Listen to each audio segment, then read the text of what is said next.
Howdy, everybody. We got ourselves a good old-fashioned breakdown of the first episode of Falcon and Winter Soldier. I feel like I shocked you by giving that weird accent. I thought this was going into a sketch or something. Yeah. Yeah. I was going to stay quiet until I could think of an accent to pair with it. And then you dropped it. Yep. Yeah, I don't know what too much, like, hey, it's only one episode, but I really like the action at the beginning. Yeah. And then it takes a dive into a story for both Falcon and Winter Soldier, and it gets a little slow. And yeah, I think that's kind of my major takeaway, I think, for the first one. We can actually like break down what happens. I don't know what your thoughts are. So far it's interesting. You get you hooked in with a pretty awesome action scene, admittedly, right off the beginning. And then it breaks down and divulges into Sam and Bucky's personal life, especially after all the events of the MCU. The Blip, which we both have. Call it the Snap because the Blip is a dumb fucking name. Personally, I'm way more invested in Bucky's story rather than Sam's. I don't care much for Sam's story in this so far. It is only episode 1, so maybe it develops a little bit more here soon, shortly enough. But it starts off with Sam trying to rescue somebody that has been kidnapped by, and at the time, unnamed terrorist group. They have stolen a cargo plane, I believe it was. I don't know. It looks like a AC-130 or something. I don't know. Was it? I don't know. Because like the one he's in is, I think, an AC-130, and this is just like a little bit smaller, like military craft or whatever. Well, they stole a plane. Yeah. And they have some military dude kidnapped.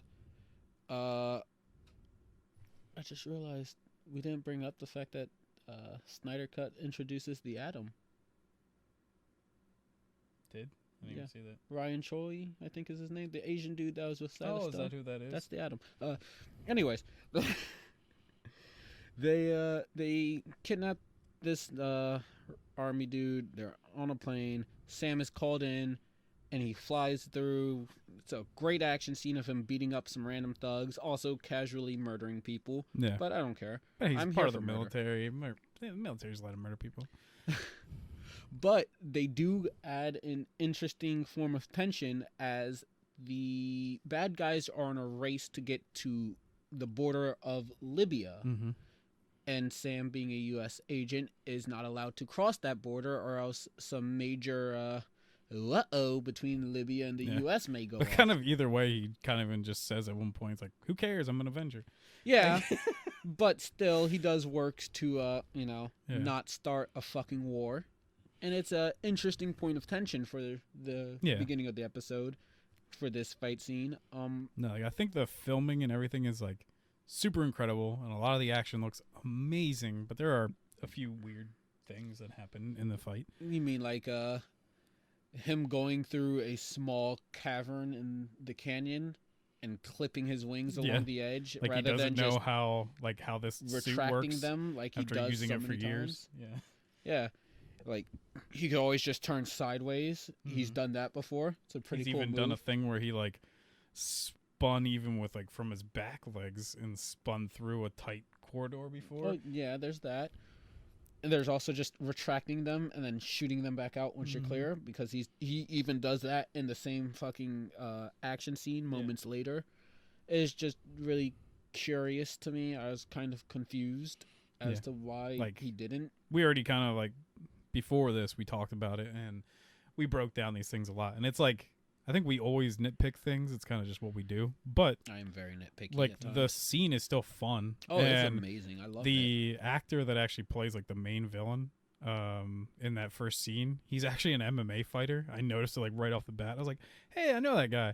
So it's kind of like, so it was kind of you know that guy? Fucking name him right now. Well, I don't know his name, but I knew exactly. that he was an MMA fighter. Welcome to SLP, motherfucker. We don't know shit about But names. it's just kind of fun that like, because I knew that when they get in the fight, like Sam kicks the shit out of like everybody, and then actually has to like full on fight that guy. So it's like the only guy that knows how to fight actually got to fight. And then he does survive at the end, so I don't quite know who his character is supposed to be just yet. I don't think we have any names or major hints outside of him wearing a fucking squirrel suit. So maybe, who knows, he's Squirrel Girl just in disguise. He's Sportsmaster. Crossed over to the MCU. Yeah, it said the Wakandans were in fucking DCEU. Yeah. But we pick up with Sam in, I'm guessing that's Libya or somewhere in like the Middle East. He's out of the Falcon gimmick. He's a civilian working on Red Wing or some part of tech that was injured during the opening action scene. And he's talking to, I believe his name was Agent Torres. Yeah. I can't remember his first name. I know they dropped it. I also have no idea who he is off the top of my head. I don't know. The moment I saw him and that he was like starting to be more of a bigger character, I was like, he's probably gonna die. Well, he doesn't die, though. He does get his ass kicked. Surprisingly, yeah. Well, hey, we're only on episode 1, man. There's plenty of time for him to meet the fucking maker. But it was a fun scene of him essentially just being in awe at the Falcon and questioning him. And I do like the fact that the Falcon is an Avenger. Yeah. He is a pretty big deal. Yeah. But in the grander scheme of like the MCU, he's not that big of a deal. But he has like the closest connection to Cap, I guess. Yeah, but it's just super fun to see him interact with a bunch of regular people. Yeah. Because he doesn't really have this superhero persona. Cap is 24/7 Cap. Like he's really just your Boy Scout character through and through, and he's like that with everybody. Tony is Tony through and through. He is like that with everybody.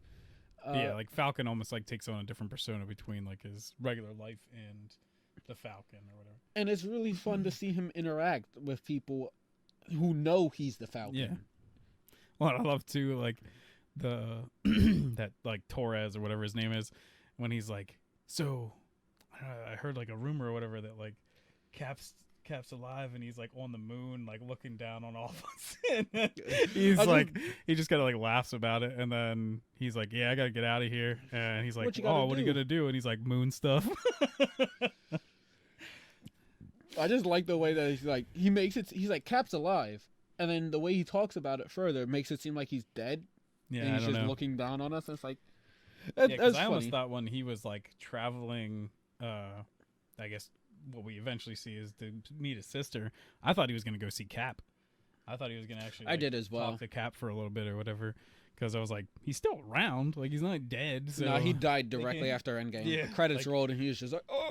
He could still get like advice from him or something. Like, but like, is the rest of the world supposed to believe that Cap's dead or something? I guess they might have just wrote him off as a casualty so he can live kind of casually in the world. Because everybody does know Cap as like a young strapping man, and now he's like 80-fucking-9. But it's just like weird that they just like kind of like everyone is like dealing with like, we got to replace Captain America, but like nobody's like, what would Captain America think? Isn't that basically America nowadays? Yeah. So then we get into Bucky, who has had a nightmare about one of his old hits, and it's the only other action scene of this movie, and it's also, it's not as cool as Sam's, but it's still pretty enjoyable. Yeah, it's very Winter Soldier-esque. Yeah. Like ripping his arm through the wall. And my biggest gripe with this is he is back in like prime Winter Soldier gear. He's got the arm exposed, that weird strapped vest, the mask. He's back as the Winter Soldier, but these bastards didn't give him his fucking eyeshadow or his goggles. I was fucking furious. He does have the long hair. He just doesn't have. He's not full emo. Yeah, I was like, God, if you're gonna go and do it 100%. But he kills what appears to be a bystander of the situation rather than his target. No witness style, you know what I mean. I do find it funny. I didn't see anything. I do find it funny because he's staring into Bucky's eyes. He's like, I didn't do it. I didn't see anything. I didn't see you. You weren't here. I didn't see you. I didn't see anything. I didn't. And Bucky kills him anyways. Yeah. The gunshot's what wakes him up. And he's seeing a shrink. He's been pardoned for all of his war crimes and evil doings. It's a great scene. I love this scene. Oh, like, I do too. The jokes between both of them. I was going to give praise to it. But he's completely pardoned from everything. But one of the conditions to his pardoning is he has to see a shrink or a psychologist or and then also psychiatrist. A tone for all of his stuff. So anyone that he remembers for like connections to Hydra and stuff like that, then he's supposed to like turn them in. But he's not allowed to kill. He's not allowed to hurt, and he has to make amends. That's the 3 rules that he has to abide by. So it becomes like an amazing scene where he's just basically like, yeah. So I met with this person and then I contacted like the FBI and like all this different stuff. But it's really like he goes and tracks them down, records information from them. And then she's like, well, you didn't hurt anybody, right? And he's like, no. And he like smashes his arm through like their windshield and like knocks this guy out. And then just. Well, to be fair, he is unconscious, so it doesn't hurt. Yeah. And then he like goes to walk away, but then he looks back in the car window and tells her like the amends thing where he's like, I'm sorry if I ever like did anything. It's just like, it's so amazing. I just love like, but I think he's a good actor. Like, Sebastian Shaw? No, Sebastian Stan. Stan. I knew it was SS. Yeah. Sebastian something with an S. Yeah. But I do think this is like a great job. This is one of the things where Marvel does best is the comedy mixing with serious stuff. This is a perfect blend of it, and I absolutely love it. The fucking therapist, psychologist, whatever the fuck she's hilarious. Her title is. Not only is she fun and funny, but she also does a good job at being deep and emotional at the same time. And and like just getting into his head because she's like ex-military and stuff too. They reveal to you. Yeah, and it's just a great job at that. I also like the fact that for this scene, really, Bucky is primarily just shown in like these close-ups that show how walled off and concealed, alone, and everything he is. I think that's just. I'm not a cinema expert, but for me, cinematically, that shit was mwah. Voila. Actually, the whole thing was shot really well. That like, I think even like the colors and stuff were different. Yeah. Like in everything that Bucky's in, it's very like dark, muted colors, but in Sam's, it's like these bright, vibrant colors with him and his family and everything like that. So, yeah, like cinematically, I think everything was done very well. So. The main focus, it looks like, for each character is Sam is arguing with his sister about the boat. He's very family and legacy oriented. And so he wants to keep this rundown fishing boat that his family has left behind to them, while his sister wants to sell it because she needs the ends meet. Yeah. So Sam's like, I'm an Avenger. Watch this. We can get this money, no problem, through some loans. But because, fucking white people. Well, no. They may make a comment like that or something like that, but the real reason is they're fucking shit financially. Like they are. Yeah. His sister has had nothing. He and it's kind of like a cool anecdote that there would probably be a lot of people in this situation is that like you didn't have any credit history or banking information for 5 years. You're just gone. It's like, what do you do about that? And they even kind of bring up like a thing because of like COVID, because they bring up SBA loans, which is small business loans. And so it's kind of even like a thing that like, it seems like the government has done some stuff to be like, hey, since this is basically kind of like the pandemic we're going through, it's like, since all these businesses probably shut down during the the blip where everyone's gone, the country did try to help out, but because I guess their business wasn't like fully going or anything, so they didn't have any records, so they couldn't even get a small business loan to get help. So it's like at least there's some they're like using the pandemic that we're going through to actually like kind of put it back on making sense to the blip, which I kind of like. Which it's cool and all, But like, the show does open with Sam doing a mission. Yeah, he should be getting plenty of money. Have gotten money for, doesn't he? Like, especially like they're already probably going to pay like military contractors or something like a ridiculous amount of money. It just is what it is. Like our military, when they want like a specialist to do something, and they're going to pay him a lot of money. Well, especially a guy that's like an Avenger and like is the only person that can use this crazy flight suit. You're going to pay him an insane amount of money to do a job. So like I would assume Sam Wilson is just like rolling in it. And I mean, I don't. It doesn't seem like the money would go to repairing his suit, considering we see him tinkering with it himself. But I don't know. I was kind of confused about that. And I actually kind of like that he's like a military contractor or like a mercenary, because at one point Falcon was a part of like Heroes for Hire, like with Luke Cage and stuff like that. So it just kind of fits that aesthetic that he would do that. So that's Sam's story primarily, or at least his A-B plot, whatever, because there's another plot that seems like it's going to take over the main later. thing. We'll get to it. But for Bucky... Oh, we did forget about him giving up the shield. I was just going to bring it up towards that latter part because it's not super important right now. But for Bucky, his main plot, it seems to go forward, is moving past his grief and whatnot for all the crimes and atrocities he's done as the Winter Soldier. Outside of this amends program, he has a neighbor, an old Asian man named Mr. Yuri, who he seems to be that kind of reluctant friend with. Yuri's a very old, stubborn, grouchy, grumpy man. And despite that, him and Bucky tend to go out and get food at this little restaurant. Yeah, and actually, like, because Bucky's technically like 110 years old or something, they actually seem to be a lot alike because they're both actually like really old, grumpy men. And so it's just kind of fun that they actually like wrote that pretty well that way. And like the things that he complains about, so does the old Japanese man and stuff like that. And it's just kind of like a cool interaction. And it is really great. And it also goes to show why Yuri probably cares as much as he does. Not only does Bucky look young, he looks around the same age as Yuri's deceased son, who, twist, also happens to be a victim of the Winter Soldier, it seems. Well, he's the one that we saw in that mission. I know. That's what I'm saying. But I don't know if they're going to try and do some twist or something with it. So no, I think they're basically straight up, because he even just tells him, he's like, I just miss my son so much. He was just on like a work thing, and it just doesn't make any sense to me. Which I get, but at the same time, fucking comic books, bro. Yeah. So they get crazy, and some stuff relating to it does get crazy. So who knows?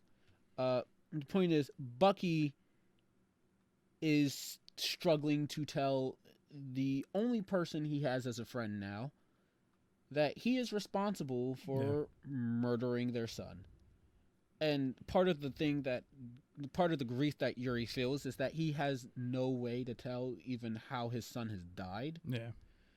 So I'm assuming there's no body, because at least in Bucky's dream, he just shoots him like a normal fucking person. So he's completely disposed of the body, and it also seems to be why Yuri is super crotchety. There's also a small love line as Yuri hooks him up with the waitress or server at the restaurant they go to.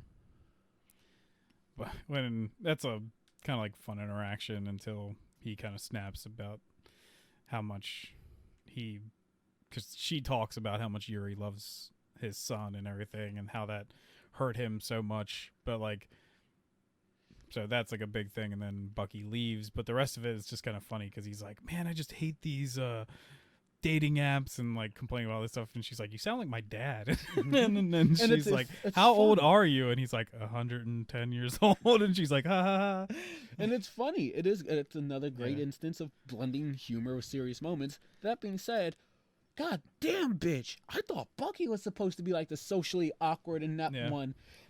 This is their first fucking date, and this bitch is just like, yeah, so Yuri really loves his fucking kid who's dead. Let's Yeah. talk about this depressing shit for your friend. Let's not focus she's on also us. she's trying to be like, oh, you're a good person. I get it, because but you don't need to go this. You don't need to go this in depth. Yeah. Save that shit for like another date. Yeah. This is your first date. Playing Battleship and talking about people's dead sons. You're like, God damn. I was like, you blew this. And Bucky just like kind of gets up and leaves without saying a word. We know why. She doesn't know why. But like, she can't blame anybody for this. Yeah. You just dropped some heavy shit on this dude for no real reason. Yeah. Even on your first date. So I will say, somehow Bucky has money. Like, I guess he just gets like old VA loans or something. Like, like he's still getting pension from being in the military.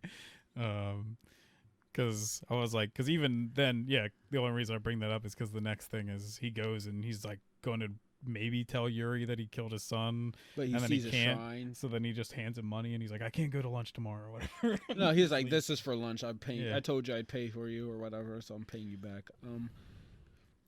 But the main plot going forward, at least for Falcon and the Winter Soldier, instead of their individual gripes, LAF, I think, is maybe the bad guys, right? The Flag Smashers.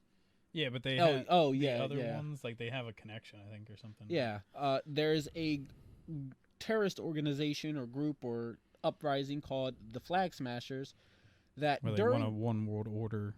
Yeah, during the events of the snap, when everybody was gone, apparently all the borders fell as well, and it was just humanity united together. Once the effects of the snap were reversed 5 years later, borders were put back up, and now they are an extremist group set out to tear the borders down and bring people together as one. They are apparently the people who kidnapped that. Show's getting framey.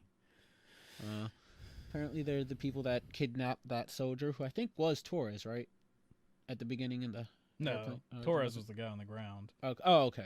Well, that was like talking him through stuff, and then that was just some like general or something. I don't know. All right. Well, they are the ones who kidnapped him. We have a scene midway through the episode where Torres is undercover as a flag smasher, recording some of their activities. He gets the mask. They've got this weird stuff you could like see on your phone if you like record stuff, and it shows you like a hand on the wall, and then you like track stuff with it. So he's basically tracking down to see what's going on with this. And what country was it? It's like Paris or something, or some Berlin maybe. I don't fucking know. Barely know what's down the goddamn street. But yeah, then there's an alarm goes off, and the flag smashers are just there to be a distraction. So yeah, they were handed masks to basically wear, to basically throw off where the real guy is going. And that dude just jumps from like a second or third story window and carrying smashes into the ground. 2 massive bags of money, which are then taken away by the flag smashers. Seems like they're on some kind of superhero serum kind of thing. So as he does kick people and they go whee! Yeah, like he has super strength. Basically what Captain America does to people. Yeah. And then Torres runs after him and gets the shit quickly gets the shit kicked out of him like crazy. Like the guy even like just smashes his face off the ground and everything. But so during everything with like Sam kind of like dealing with the stuff with his sister, he also gets a call and stuff with from Torres, basically letting him know like, hey, I'm still looking in on this. And he's like, weren't you supposed to be just doing like computer research? Because you just looks like you got your whole face caved in. Which I think he even said he like cracked an orbital bone or something like that. But the main thing is Sam has declined Steve's offer to become the second Captain America, and as such, he has retired the shield. Yeah. Gave it to the Smithsonian. Was it the Smithsonian? Oh yeah, because that is even where in the background. Yeah, so. that is where Captain America's mural or exhibit is. Mm-hmm. Yeah, so he gives a speech why like Captain America was like such a great hero for America and everything, and then basically says that like the shield nobody doesn't else belong to him. Yeah, like, and nobody else should like take up the mantle. Like it just means so much, but like there should be other heroes to basically like fill that spot, because he's not like he's just saying we shouldn't have a Captain America. He's more being like, I'm not Captain America. Nobody else can be Steve Rogers. Yeah. But we can have heroes to like take up that spot. And then, yeah, hands off the shield. They put it in a box. And then he walks off with Don Cheadle, which we talked about in our other episode for some reason. He's all over the place, man. He's walking again. Yeah. Didn't even, like, there's no hint that he still needs those special walking things. Well, who knows? He might have something, like, under his clothes for it as well. Yeah. But basically, he tells him that he's basically like an idiot. He should have become Captain America. That's what Steve wanted. And also pokes at him for not having a real super suit. Because he's basically like, hey, could have one as cool as mine, but yeah, sure, keep your wings or whatever. Which I was fine with. I thought it was a fun little scene. But ultimately the episode ends with this dude, General maybe, I don't fucking remember what he was or what his name was even. I don't think they even really tell you his name yet. They're just like, here's the new Captain America. Yeah, well, I meant the guy introducing him. Because he was the one earlier in the episode. Yeah, yeah. That I don't like remember was his like name. You did the right thing, Sam, by giving it to us. But like, but I don't know. I thought he was just like a museum director or something. I thought he was like a general or a higher up in something. But he welcomes us to the new Captain America, who is clearly, I mean, he's going by Captain America in this so far. As far as we know, he is Captain America. But he is clearly the comic book's U.S. agent. Yeah. Which, honestly, I feel like that's the best route to take this whole thing.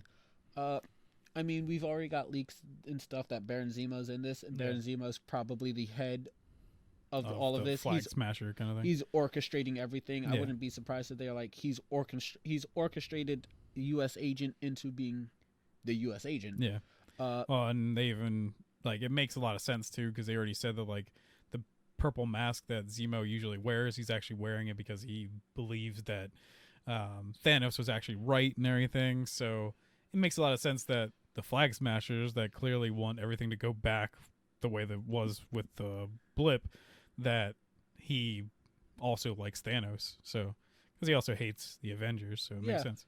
And you know, with Steve Rogers being essentially the poster boy of the Avengers, it also makes sense that he's going to try and defile the legacy of Captain America. Or maybe this is an earnest attempt at having a second Captain America that just goes awry because U.S. agent's fucking psycho. Yeah. And I don't know, there's other like cute nods and stuff in this about like different stuff, and then like Bucky always wears gloves and stuff now to basically hide his hand, or hide his arm. And which they have a fun line of when the chick is asking about it on their date. He's just like, yeah, bad circulation. Poor circulation, I guess. But yeah, I can't wait to see them, like, because something's going to happen, and then Sam's going to reach out. Like, they already said that Sam has been reaching out to Bucky, but Bucky ignores all of his messages. Bucky also doesn't even have 10 numbers in his phone, so they are making fun of that with the I was just really hoping she'd take his phone and she'd see some like crazy fat furry cock on it or something. I thought that would have been hilarious, but yeah, I can't wait to see them both out like fighting and everything. And I wonder if he has Bucky with the vibranium arm and everything. And she probably was hoping to find some nudes, but since he has 10 I do numbers, like that he brings up too that like he's like, I had out of the last like 90 some years of my life, like or like 100 years of my life, I've had maybe like 4 months of happiness when I was just like left alone in Wakanda. And it's just like, that's actually kind of a cool, like powerful thing that like, cause he's like, all he's ever done was like fight. Yeah. He's like, just like, I've gone from battle to battle, fight to fight. Yeah. So like after being like a young kid and then joining up pretty young to be in the, in World War II, he's basically been fighting ever since. And if really you're thinking about it like more the Bucky from the comics where he's supposed to be younger than Steve, then he definitely had a screwed up life. So I like that they like are really playing off his character that like even like this actually apparently is a big thing with like PTSD for a lot of soldiers because of having to sleep and be in like terrible locations that they don't even like sleeping like in their beds, and they sleep like on the hard ground. And they even do that in a shot for Bucky. He's laying like beside the couch on the ground, like curled up. So it's just kind of like just smart things on making this like a good show about like, especially dealing with someone that probably has like PTSD for all the things that he's done. And then you have Sam that just has like the lighter side of Yeah, I do like it because it's a bright aesthetic versus this more dark aesthetic. Yeah, it's interesting, and I was not super excited for this show. mm-hmm. I thought it was going to be pretty decent, and I wasn't really looking forward to watching it, but I planned on doing it regardless. I was actually excited more for this than I was WandaVision. I'm most excited for Loki. I was excited for what WandaVision could bring to the table, and that's why I find it disappointing. Because I was expecting so much that doesn't come. I still think WandaVision's a pretty decent show through and through. But I feel like this could have the most impact on like the future of the Avengers. Like, yeah, we know we're basically getting Falcon as Captain America, but I mean, like, just maybe at the last episode we see like, hey, he's taking up the mantle. Maybe he's gonna start assembling a team or something like that, and this is who he chooses as like his new Avengers or whatever. Yeah, and so, I'm this first episode has gotten me more interested than I was to see what's going to happen.